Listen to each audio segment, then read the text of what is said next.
This video covers settings related to reset options on an ACE or APEX controller. To access these screens, press and hold the Home button for 5 seconds.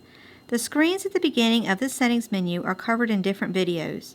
Press I to scroll forward through the screens until you see the screen that says Output Error Reset, Yes or No. If the controller detects any type of issue with wiring on an output, it will shut that output off as a safety feature.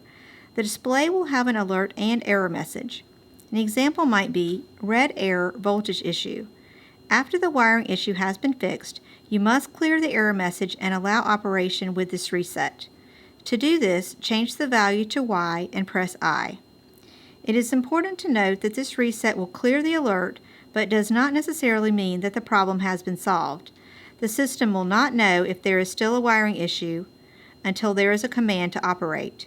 You should go back through the settings menu again and test every output to make sure all errors are corrected. If the wiring issue is still there, then the whole process of fixing and resetting and testing needs to happen again.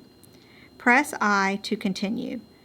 The next screen says System Defaults Reset, Yes or No. If you are unsure about settings that may have been changed, you can set the values back to the default settings. This reset does not change installed component settings, it will only change values for set points. To reset the values, press Y and then press I. You will see a secondary screen asking to confirm the reset. You should press Y and I again to execute the reset. This would take you out of the settings menu. If you are not resetting, press I to continue.